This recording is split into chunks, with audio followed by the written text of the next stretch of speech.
Kaolack dem ba ci bét kon gànnaaru Sénégal Xelkom Mengue loolu nag ci département bu Malem Hodar la nekk foofee nag askan woo fa ne nee nañu nag kon Flex eau du rek daal di gérer forage bi nga xamante ni moom moo nekk ca dëkk wa foofee nag lim gu takku ci kon ay jur ñoom ñoo soxla ndox te ku moyul nag danañu rek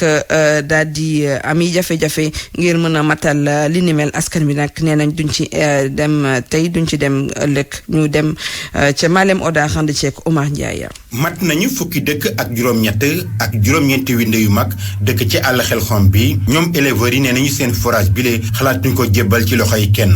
Alaaji Moussa Ka moo di président unité pastorale bi nekk ci diwaanu Xelkom Mbege. su fekkee dañu koy dénkaane gouvernement bi nañu ko dénk mun nañu ko yor bu mu jël ñi nekk Kaffrine feneen ay jigéen yu toilette ñu ñëw fii di ñu seeral duñu ko nangu tey duñu ko nangu ëllëg lu mu leen jaral nañu ko gouvernement bi na mu seetaat session ndox mi bari na problème ci réew mi ñëpp ñu ngi jooy. ci atum 1949 lañu tabax forage Xelkom bi ba mu nekkee ci seen loxoog léegi toll na ci fanweeri at ak juróom te nee nañu bëri na jur yoo xam ne ñu ngi ci Sénégal bu nooree fi la ñuy wutal si. moo nekk riz Sarwe bi nga xam ne moom moo gën a rëy ci région de Kaffrine ndax mu ngi toll na ci 44 000 hectares mu ngi am ñaari forage pastoraux fii am nañu wuññi nañu fi fukki junni ak ñaar ak juróomi téeméeri nag ñii naan ci forage yi ma lay wax am nañu fi lu mot 40 000 diggante Karak bi ak ñi jóge région Fatick jóge région de Diourbel ñi jóge région Kaolack ñi jóge région Louga ñi jóge région Cap-Vert ñoom ñëpp soo demee ba weer bi takaw bi yëpp fi nga leen di fekk. jamono ji nag ñoom éleveurs yi nekk ci diwaanu Xelkom nee nañu xalaatuñoo signé benn këyit bu jóge ci nguur bu wundu ne dañuy delloo forage bi le Ñerek Dieng moo di président Agifor bu Xelkom. signé ma bu ñoomee dëggalee ma signé rek ma signé waaye du ñoom ñoo bañ ñu faree sama gennaaw ñi ma foole ñoo ma waxoon naa ma signé bu ñoom waxoon naa ma signé du ma ko signé préfet du ma ko tax a signé keneen du ma ko tax a signé. ñoom éleveurs yi nekk ci diwaanu Xelkom nag nee nañ jamono ji jàmm la ñuy ràcc te ku leen woo ci leneen ñu fekk la ci Xelkom Omar Ndiaye RFM. Omar Ndiaye di la gërëm bu baax a baax ñu dem ca Louga foofee nag unité bu Sonacos ba nekk foofule daanaka daan na rek collecté lu jege kon fukk ak juróomi junni tonnes léegi daanaka ñetti téeméeri tonnes rek moo des ngir gën a mën ngir matal kon seen liggéey ak fan ñu ko rek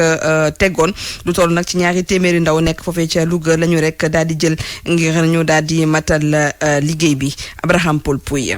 bu ñuy dox campagne jënd ak njaayub gerte gi nag Sonacos bu Louga moom lu mu amoon objectif mooy mun a jënd ci lu toll ci 15 000 tonnes ñeenti weer ginnaaw bu ñu lancé campagne bi nag jamono ji usine bu Louga jot naa jënd lu toll ci 14 500 tonnes suñu sukkandikoo ci Dame Touré moom mi nekk coordonnateur bi. actuellement tey ñu ngi ci 14 618 tonnes bon daaw heure bii ñu ngi si woon ci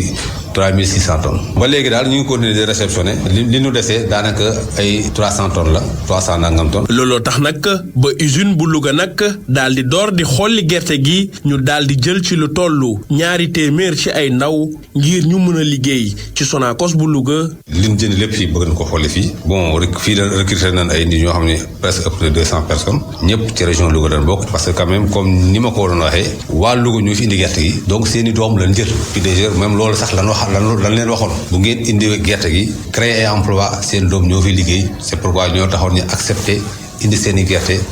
malgré que joxoon na fay na leen prix bu ëpp loolu. am na ñoo xam ne ñu ngi ci machine yi am na ñoo xam ne ñu ngi ci stockage bi am na ñoo xam ne ñu ngi ci traité stock yi ba du yàqu. campagne gi bu mu dooree ba léegi fii ci Njàmbur nag amul benn jafe-jafe boo xam ne seetlu nañ ko fi suñu sukkandikoo ci ñu jiite Sonacos bu Louga ñoom ñi sax ñu yaakaar ne dinañu yegg ci seen mbëbët yi balaa moo yàgg dara mu nekkoon Abraham Paul Pouy Louga rajo Futur Média.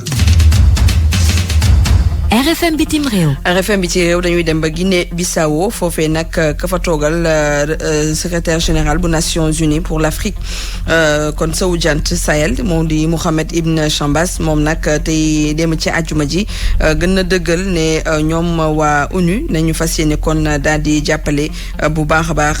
ka jiite Guinée Bissau ngir rek ñu gën a mën a dëgëral gën a mën a ñoŋal lu jëm nag ci dëkk wi Noa Monkel yi. bu mu jógee ci ndaje ak chef de l'état Bissau-Guinéen Oumar Sissoko Embalo. Mohamed Ibn Chambas dafa déclaré ni Oumar Sissoko Embalo dafa représenté génération yu bees xamante ni ki jiitu bu mu nekk ni ndax xale yu góor yu africain yu bëri ñooñu dañoo kontaan ak comportement looloo tax moom en tant que représentant bu Nations Unies pour Afrique de l'Ouest ak Sahel dafay garanti ni day jàppale président Oumar Sissoko Embalo ndax Nations Unies daf koy jàppale pour mun a indi kaaraange ci Guinée-Bissau. Nations Unies dañoo soutenir vision ak politique am waaye tamit ak bu nguur gi ndax Guinée-Bissau mun a am démocratie bu stable. Mohamed Ibn Chambas dafa garanti ni ndimbal boobu dañ koy indil non seulement ngir pour pandémie bu nouveau coronavirus bi waaye tamit pour ñu mun a xeexal pauvreté tamit ñu améliorer éducation ak wér-gu-yaram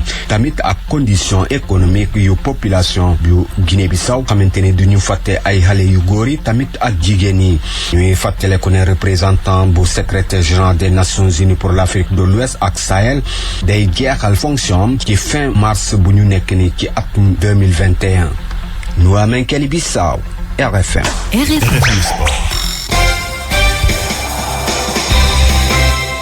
xibaaru tàggat yaram gannaaw bi 8h jotee ba teg ñaar fukki simili ak benn ñu dalal Malal Junior Diagne.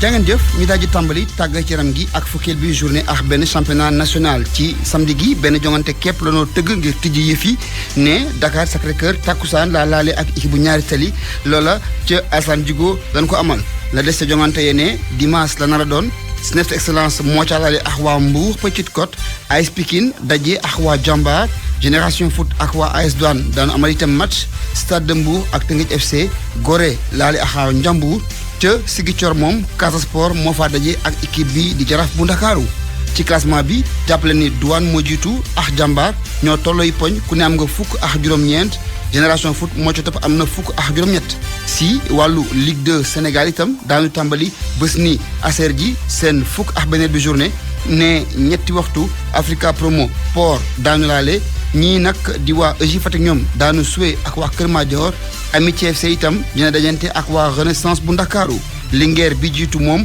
dina joué dimanche digganteem ak Duc lay doon jongante ga ca Ndar lay xewe si wàllu basketball la ñu daal di waxtaanee jëm nag si programme mupp góor ñi nee nañu ci samedi gi benn waxtu ci digg bëccëg Wakam Asfa nooy joué takkusaan bu jotee Mermoz mooy laale ak waa Sibac ñeenti waxtu ca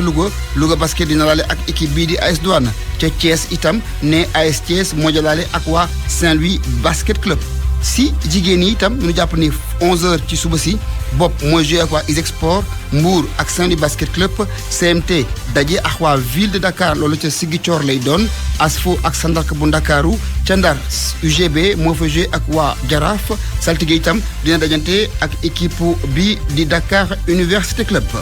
ñu waxtaanee wàllu athlétisme ñu jàpp nag ne Ligue de Dakar ñoom daanu kon amal seen juróom-ñeenteel bi journée nee nag programme gi ñu ko nama amal foofee ci stade Léopold Sédar Senghor ci samedi gi Ndiak Thiaw mooy seen directeur technique régional dikk na ci programme gi naka la nar a tëddee foofa. ñun ci prévoir ñu war ci joŋante rek mooy catégorie yëpp ci catégorie mën nañ ci lim benjamin yi minime yi cadet yi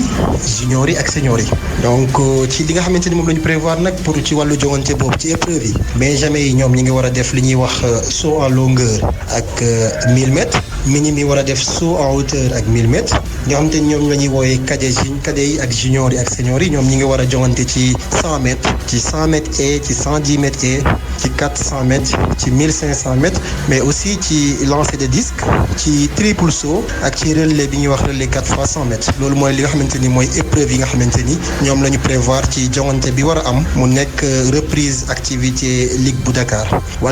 ci wàllu li nga xamante ni rek mooy compétition boobu toujours ñi ngi nekkoon ci dérouler suñuy compétition mais li fi jaaroon moo taxoon ñu arrêté woon journée yi donc toog nañu 2 journées yoo xamante ni organisé wuñu donc léegi ci journée bii ñu war a organiser ñi ngi ci xaar athlètes yi yëpp ñëw parce que là fi ñu toll nii recevoir nañu engagement club yëpp yi nga xamante ni ñoo nekk de Dakar mu nekk au nombre de 19 li jëm ci wàllu mesure barrière yi aussi tamit comme ni ñu commencé nañ ko doon defee ba léegi nu jaadi jàpp itam si wàllu tir et chasse ni fédération sénégalaise bi dana amal si dimanche ji bu juróom-ñeenti waxtu jotee compétition bu ñu doppee bàyyeele ko itam coupe Mamadou Ba moomee mooy président googule fédération ne xew mi ma ngi amee ca école des officiers bu gendarmerie ca Wakaam épreuve ya mooy jogante ya dina doon ci wàllu ski ball trap 10 mètres air comprimé si góor ñi ak ci jigéen ñi ak P20